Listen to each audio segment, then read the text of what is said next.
la une ce soir, ouverture de la 71e session de l'Assemblée générale des Nations unies aujourd'hui à New York, en présence des chefs d'État et de gouvernement des 193 pays. Une ouverture marquée par les discours des présidents Barack Obama et François Hollande. Première revue trimestrielle du portefeuille de la Banque mondiale. Le Premier ministre et une délégation de l'institution financière ont planché sur les mécanismes pour améliorer le taux d'exécution des projets financés par la Banque mondiale ici en Côte d'Ivoire. Dans le domaine du foncier urbain, la purge des droits coutumiers, un sujet de conflit entre détenteurs et ministères. Selon le schéma directeur du Grand Abidjan, ce sont 1200 hectares de terres identifiées qui vont subir des aménagements. Des incendies ont éclaté dans les sièges de 5 partis politiques en République démocratique du Congo. Des heurts survenus hier ont fait au moins 17 morts lors de manifestations contre le président Kabila. Bonsoir à tous, bienvenue dans le 20h, vous êtes sur RTI 1, merci de nous suivre. La 71e Assemblée générale de l'ONU s'est ouverte ce mardi 20 septembre à New York. Plus de 193 dirigeants, dont le président ivoirien Alassane Ouattara, y prennent part. Les migrants et la crise en Syrie sont au centre des discussions. Le secrétaire général de l'ONU, Ban Ki-moon, a appelé à la fin des combats dans son discours d'ouverture. Le président ivoirien Alassane Ouattara va s'adresser à l'Assemblée générale jeudi après-midi. Sur le sol ivoirien, la journée d'hier a vu se tenir la première revue trimestrielle du portefeuille de la Banque mondiale. Le Premier ministre, des membres du gouvernement et une délégation de l'institution financière ont planché sur les mécanismes afin d'améliorer le taux d'exécution des projets financés par la Banque ici en Côte d'Ivoire. Maïsako. La Banque mondiale veut revoir à la hausse l'appui qu'elle apporte à la Côte d'Ivoire. Le taux de décaissement de l'institution financière internationale pour l'exécution de projets dans le pays s'affichait à 23% à la fin du mois d'avril 2016 contre 53% à la fin 2015. Face à cette baisse inacceptable, j'avais décidé de tenir désormais des réunions trimestrielles que je présiderai personnellement afin d'identifier les sources de blocage et les problèmes qui retardent la mise en œuvre des projets en vue d'y apporter ensemble rapidement des réponses et des solutions. La Côte d'Ivoire, pendant la dernière année fiscale, on a atteint un taux d'exécution satisfaisant. Mais comme il a dit, Excellence, on peut toujours mieux faire.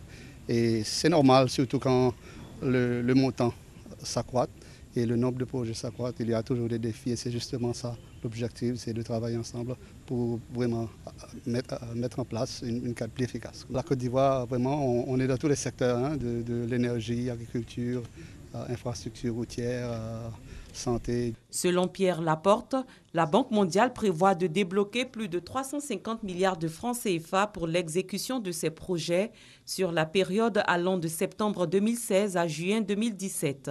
L'apport financier de l'institution devrait avoisiner 500 milliards de francs CFA d'ici fin 2018.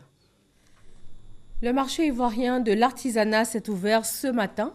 C'est un espace de promotion des produits artisanaux africains. 650 artisans exposent au Palais de la Culture d'Abidjan, dans la commune de Treichville. Francis Boifo. Ces produits exposés sont le fruit du génie des meilleurs artisans africains. Il y en a partout dans les stands au marché ivoirien de l'artisanat MIVA, au Palais de la Culture de Treichville. Le marché ouvre à 8 h pour refermer à 20 h depuis vendredi jusqu'au 25 septembre prochain. Ce mardi, les autorités sont allées encourager les 650 exposants réunis pour la circonstance dans cette salle. Le MIVA se veut un espace de promotion des œuvres artisanales, mais aussi une opportunité pour améliorer le quotidien des artisans africains. Lorsque vous achetez une œuvre, une création d'un artisan, il n'y a pas d'intermédiaire. Cet achat va directement à l'artisan lui-même, qui lui permet d'améliorer son environnement. Et donc, avec le secteur de l'artisanat, nous pouvons faire de la croissance inclusive. Raison de plus pour la représentante de la première dame de Côte d'Ivoire, Mme Dominique Ouattara, qui a accepté le patronage du MIVA 2016 d'émettre ce vœu. Que ce MIVA soit source d'échanges fructueux, de partenariats porteurs entre ces différents acteurs. La première dame, Mme Dominique Ouattara, souhaite que le MIVA soit institutionnalisé et puisse s'organiser tous les 2 ans les années impaires. Avec ses 250 corps de métier, l'artisanat représente un secteur pourvoyeur d'emplois. Ce secteur emploie 40% de la population active ivoirienne et représente 12% du produit intérieur brut PIB, selon le Premier ministre Daniel Kablan-Duncan. Conscient des enjeux économiques liés au secteur, d'importants projets ont été initiés. La construction d'une casse moderne à nos quoi coûter pour les ferrailleurs, mais aussi la construction d'un village moderne de menuiserie sur un terrain de 5 hectares au profit de tous les menuisiers installés le long de la voie à Bobo-Zoo. La construction des marchés modernes de vannerie sur un terrain de 5 hectares à Modeste, dans la commune de Grand-Bassam. Mais cela au profit donc des artisans installés le long du boulevard de Marseille. Plusieurs projets d'acquisition de terrains sont en cours de finalisation, tant à Abidjan qu'à l'intérieur du pays. Objectif à atteindre en 2020, faire de l'artisanat ivoirien un secteur à forte valeur ajoutée. À cette cérémonie, la première dame de Côte d'Ivoire, Mme Dominique Ouattara, a offert la somme de 5 millions de francs CFA au lauréat du concours chocolat. Concours organisé dans le cadre du MIVA 2016. Après 10 jours de pause, le procès de l'ex-président ivoirien Laurent Gbagbo et de Charles Blé Goudé a repris hier lundi à La Haye. Le 16e témoin est conseillère des droits de l'homme. Elle était en poste au bureau régional d'Abidjan pour l'ONUCI lors de la crise post-électorale. Le point de ces 2 journées d'audition avec Michel Digré. Le 16e témoin dans le procès Laurent Gbagbo et Charles Blé Goudé dit sa part de vérité. Aurélie Fauche, agent de l'opération des Nations Unies en Côte d'Ivoire pendant la crise post-électorale, était chargée de récolter les témoignages des victimes de violations des droits de l'homme, notamment celles ayant subi des violences sexuelles. Alors, de 1, les violences sexuelles font partie des violations des droits de l'homme. Donc, comme on était chargé de tout ce qui concernait la protection et la promotion des droits de l'homme, par conséquent, on avait également un mandat sur les violences sexuelles. Ensuite, il me semble, si je ne me trompe pas, que dans les différentes résolutions du Conseil de sécurité qui donnent mandat à l'ONUCI, les violences sexuelles sont explicitement citées. Et la Côte d'Ivoire a été identifiée comme un pays où en fait il y avait un fort nombre de violences sexuelles, donc auxquelles on devait rapporter. C'est ce qu'on appelle le MARA, c'est les Monitoring Arrangements. S'agissant des rapports entre les forces de défense et de sécurité avec l'ONUCI, Aurélie Fauche a admis qu'ils étaient difficiles, souvent tendus. La défense de Laurent Gbagbo a pour sa part interrogé le témoin sur les raisons de la création du centre d'appel de l'ONUCI. Fauche déclare que cette plateforme permettait aux témoins ou aux victimes d'appeler pour raconter des événements vus ou vécus. Toutefois, elle admet que le centre d'appel n'avait aucun moyen de vérifier les sources ou la provenance des appels. Aurélie Fauche est le 5e témoin à visage découvert sur les 16 déjà entendus. Nouvelle journée de violence en République démocratique du Congo. Des incendies ont éclaté dans les sièges de 5 partis d'opposition au lendemain des heurts survenus lundi qui ont fait au moins 17 morts, alors que l'opposition au président Kabila le soupçonne de vouloir prolonger son mandat au-delà de la limite prévue par la Constitution. Salima Toudia et Michel Digré. Quelques heures après la manifestation anti-Kabila de l'opposition congolaise ce lundi, Kinshasa est sous haute tension. La manifestation, qui se voulait pacifique, aurait dégénéré en raison du non-respect de l'itinéraire prévu. On compte de nombreux morts suite aux affrontements entre forces de l'ordre et manifestants. 17 morts, dont 3 policiers et 1 brûlé vif, et 14 civils parmi les pillards. 2 blessés par balle. École primaire et secondaire, Madame de Sévigné, brûlée, saccagée à Bandalungwa. Ce bilan est battu en brèche par l'opposition qui revendique plus de 50 personnes tuées. Elle qui n'a pas échappé à cet élan de violence. Les locaux de 5 partis ont été mis à feu, incendiés dans la nuit du lundi au mardi par des hommes armés. Le siège de l'UDPS de l'opposant Étienne Tshisekedi n'a pas échappé aux flammes. Source de cette tension, les incertitudes sur la tenue du scrutin présentiel au moment où pointe à l'horizon la fin du mandat de Joseph Kabila. L'enseignement technique et professionnel a fait sa rentrée hier lundi 19 septembre, une semaine après l'enseignement général. Une innovation cette année, les 100 000 élèves et étudiants sont vêtus des mêmes couleurs suite à l'uniformisation de leur tenue scolaire. Nos équipes ont constaté l'effectivité de la rentrée dans plusieurs établissements. Les élèves et étudiants de l'enseignement technique et de la formation professionnelle ont repris les cours hier lundi 19 septembre. Au lycée technique de Cocody, un cours de comptabilité a été donné aux élèves de la première G2. On a eu un nouveau professeur, il nous a parlé de la comptabilité commerciale. Donc moi j'ai retenu que la comptabilité commerciale nous permet de négocier des marchés. Au centre de bureautique, de communication et de gestion de Cocody, élèves et étudiants étaient aussi à la tâche. L'une des innovations majeures cette année, le port de l'uniforme de la même couleur pour élèves et étudiants. Je me sens à l'aise, je suis heureuse de la nouvelle tenue parce qu'elle fait la différence entre nous les élèves de l'enseignement technique et les élèves de l'enseignement général. Pour constater l'effectivité de la reprise des cours, le ministre de l'enseignement technique et de la formation professionnelle a visité ces deux établissements.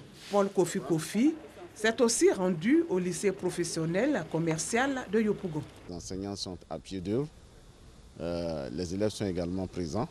Nous avons constaté la joie qui se lit sur le visage des enfants pour ces nouvelles tenues et qui sont un signe de discipline et aussi de cohésion. En venant, c'était aussi pour motiver nos enseignants, pour leur demander d'être donc là à leur poste et aussi qu'ils ont une responsabilité d'encadrement des enfants.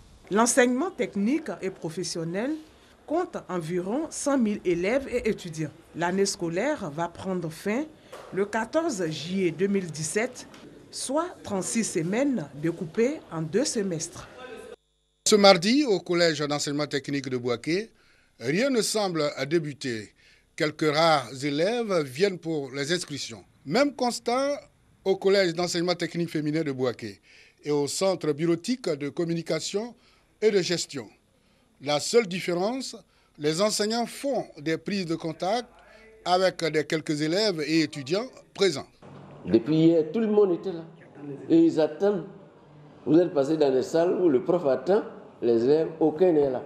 On attribue ce retard aux nouvelles réformes opérées au sein du ministère de l'enseignement technique et de la formation professionnelle. Une des mesures phares est l'uniformisation des tenues scolaires. Au niveau du CBCG, cela se ressent parce que chez nous, les élèves doivent être en costume. Le décor est tout à fait différent au lycée technique de Bouaké. Ici, les cours ont débuté malgré quelques difficultés. Venez, sinon vous êtes en retard et puis on ne va pas revenir sur les mêmes leçons. L'habitude ayant la peau dure, le directeur régional est en train de tout mettre en œuvre pour la reprise effective des cours le lundi prochain. Dans l'enseignement général, les cours ont bel et bien repris et les mercredis sont désormais jours de classe. Une décision gouvernementale qui passe difficilement pour certains syndicats d'enseignants, notamment le mouvement des instituteurs pour la défense de leurs droits MIDD qui menace d'entrer en grève. Cette réaction du MIDD se heurte à la fermeté de la ministre de l'Éducation nationale. Le ministre de la Fonction publique et de la modernisation de l'administration a donc rencontré les responsables syndicaux concernés. Nous vous proposons sa déclaration à l'issue de la rencontre. Je voudrais vous dire que j'ai été mandaté par le gouvernement de recevoir le syndicat MIDD parce que c'est dans la logique du dialogue social que nous prônons. Et en tant que ministre de la fonction publique et de la modernisation de l'administration, nous avons mis en place un comité de dialogue social. C'est dans ce cadre-là que j'ai invité nos amis du syndicat pour qu'on échange sur l'actualité. Il est clair que le gouvernement de Côte d'Ivoire a pris une décision, une mesure. Et comme disent les Grecs, la loi, même si elle est dure, c'est une loi. C'est une décision qu'il faut appliquer. Donc c'est dans ce cadre-là que, après donc, les déclarations, les interventions du MDD dans la presse, j'ai jugé bon de les recevoir pour qu'on échange. C'est ce que nous avons fait, je pense que nous nous sommes compris. Le dialogue n'est pas rompu. Pour preuve, en tant que secrétaire général du MIDD, je fais partie du comité de dialogue social mis en place par M. le ministre de la fonction publique. C'est vrai que ce comité devra traiter des questions transversales, mais pour des questions qui concernent une majorité d'enseignants et pour lesquelles il pourrait y avoir quelques cristallisations, je pense qu'en tant que vice-président, je vais en informer le président pour que ce comité se saisisse lui également de ce problème-là et voir dans quelle mesure une médiation efficace à l'effet planning tout ce qu'il y a comme difficulté soit trouvé. Dans le domaine du foncier urbain, la question de la purge des droits coutumiers au cœur d'un conflit entre les détenteurs et le ministère de la Construction à Adjamé-Bingerville. Selon le schéma directeur du Grand Abidjan, ce sont 1200 hectares de terres identifiés qui vont subir des aménagements. Les détenteurs des droits coutumiers dénoncent la destruction de leurs plantations. Ils réclament le paiement d'une purge revue à la hausse. Que dit la loi à ce sujet? Comment le ministère réagit-il? Réponse dans ce dossier signé Serge Coléa.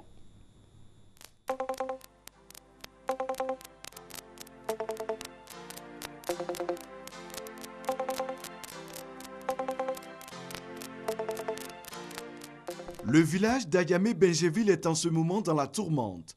Depuis le démarrage des travaux de viabilisation de 400 hectares de terrain à Bingerville, plusieurs familles sont mécontentes. Se disant détentrices de droits coutumiers, ces familles dénoncent l'occupation de leurs terres et la destruction de leurs plantations. Nous sommes surpris de tout ce qui se passe aujourd'hui dans notre village. Le ministère de la Construction ne nous a même pas contactés. Aujourd'hui, il vient détruire tous nos plans. On nous demande un décret et on ne fait pas ce que le travailleur dit dans le décret. Eustache Manglé, ancien footballeur, fait partie de ces populations qui se plaignent. Ça fait presque 3 semaines que le village ne dort pas pour ce problème. On a tout perdu.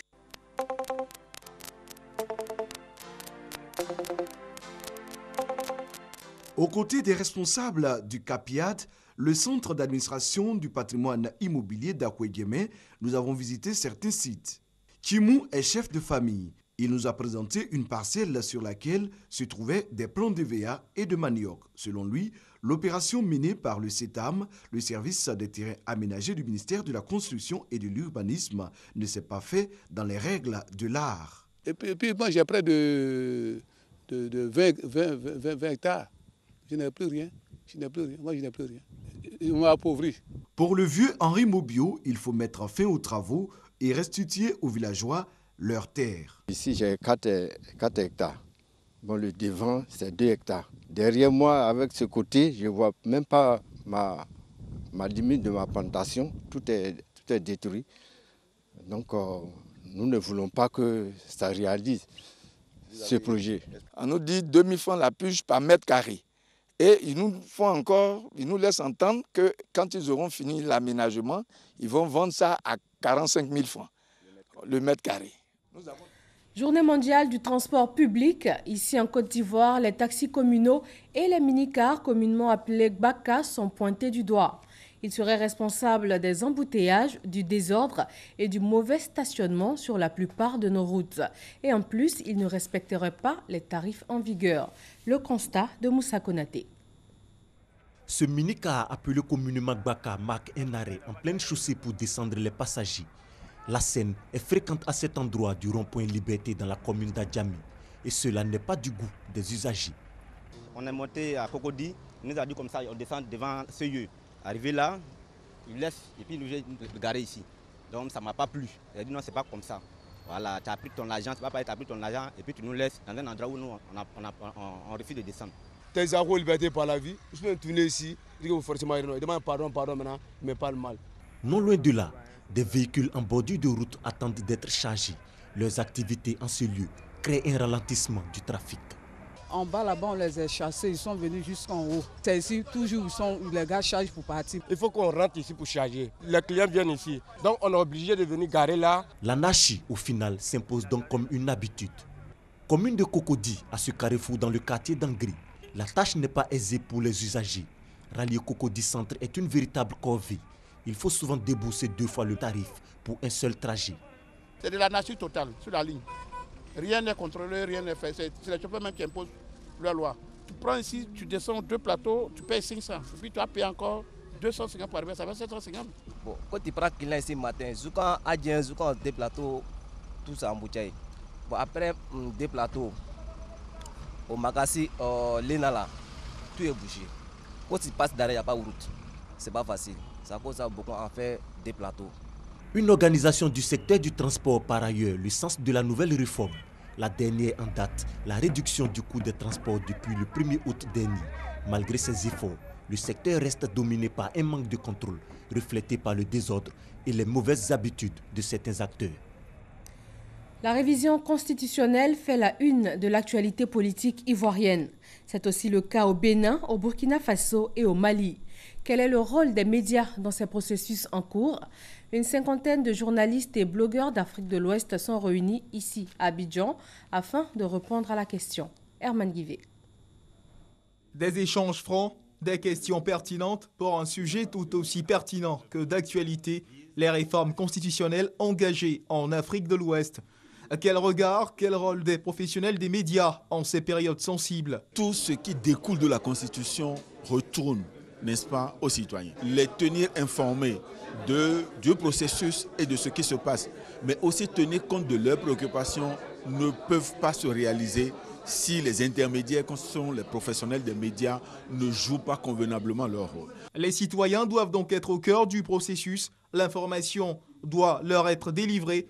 Leurs voix doivent être entendues tout au long du processus. Un cadre d'échange qui jette les bases d'un partage d'expériences entre professionnels des médias du Bénin, du Burkina Faso, du Mali et de la Côte d'Ivoire. Nous écoutons ce qui se passe dans les pays voisins, chez nos camarades, et nous allons également partager l'expérience ivoirienne. Je pense qu'il est toujours bon d'apprendre sur les autres. Tout le monde avait envie d'apporter sa pierre au débat et c'est ce que nous voulons pouvoir participer en tant que citoyens à chaque débat sur notre constitution qui est la loi fondamentale. Ça nous permet de savoir au Bénin, au Mali, en Côte d'Ivoire, comment les journalistes se comportent pour aussi développer des stratégies à notre niveau et accompagner le processus qui a été engagé depuis justement le mois de mars. Pour les organisateurs de cette rencontre, le rôle de la presse et des réseaux sociaux est plus qu'important en ces périodes dites sensibles. La couverture des processus de réforme constitutionnelle par les médias classiques et sur les réseaux sociaux se doit d'être constructive et responsable au risque de devenir une source d'instabilité politique. Revenons sur le dossier de ce soir. Il est consacré au conflit entre détenteurs de droits coutumiers et le ministère de la Construction à Adjamé-Bingerville. Le village d'Adjamé-Bingerville est en ce moment dans la tourmente.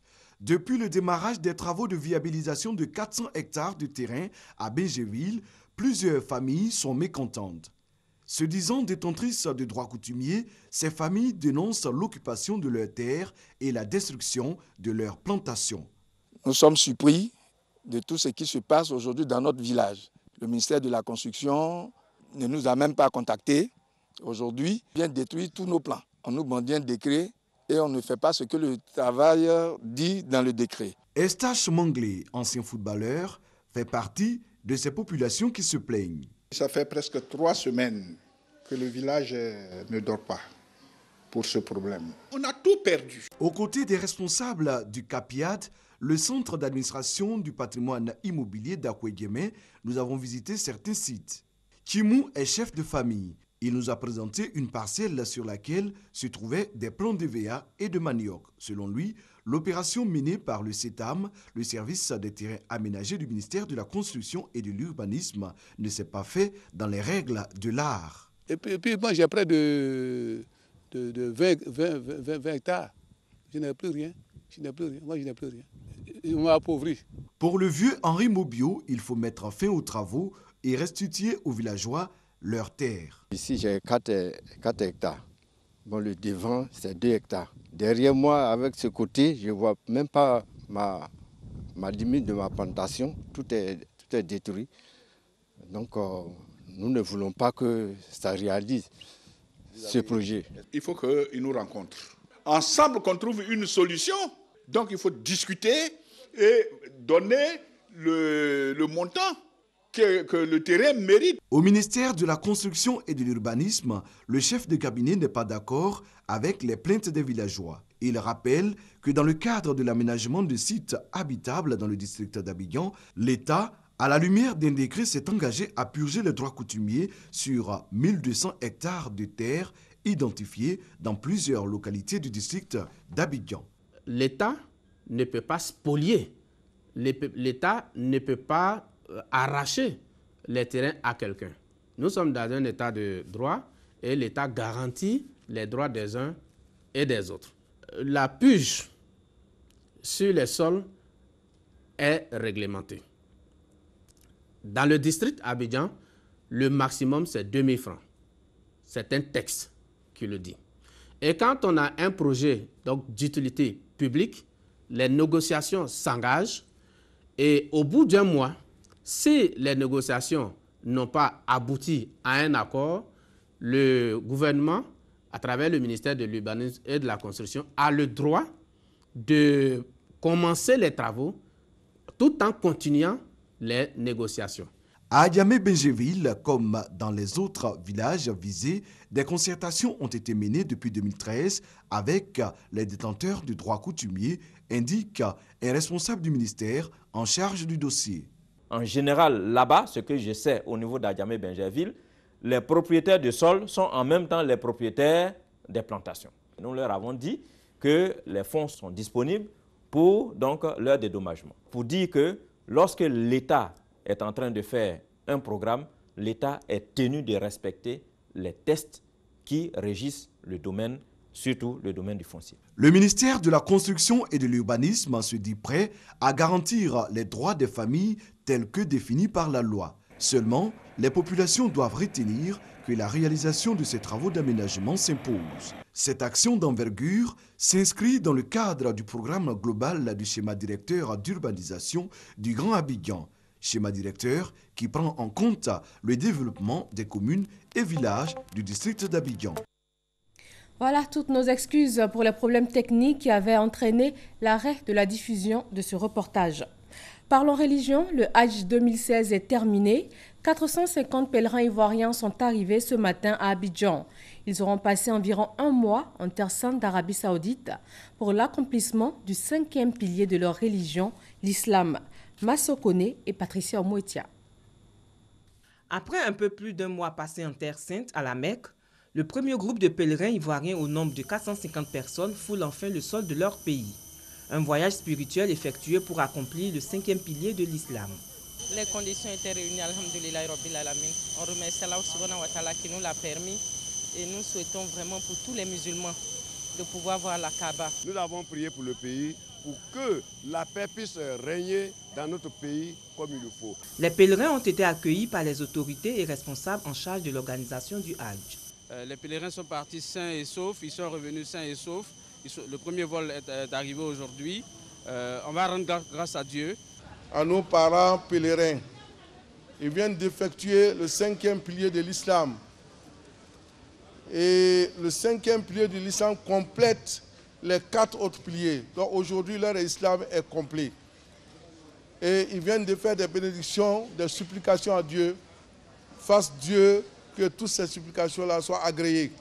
Après, cap est mis sur la grande mosquée de la Riviera Golfe, où parents et proches, après des heures d'attente, retrouvent enfin le sourire. Pour cette édition 2016 du Hajj, des changements ont été enregistrés dans la procédure d'accueil. Les parents sont complètement mis à côté, c'est-à-dire hors même du périmètre même de la mosquée, parce que nous avons constaté que les parents qui viennent, il y a des personnes également qui arrivent qui ne viennent pas pour accueillir les pèlerins. Donc c'est pour ça que nous avons renforcé la sécurité au niveau du site de regroupement, afin d'éviter tout ce qui peut provoquer ou tout ce qui peut nous amener à perdre les bagages. D'autres vols suivront les jours à venir, jusqu'à ce que les 5600 pèlerins partis en Terre Sainte regagnent le pays. En sport football, la Côte d'Ivoire a remporté dimanche à Ouagadougou la Coupe d'Afrique des Nations en Maracana. Le pays devient ainsi double champion d'Afrique de Maracana.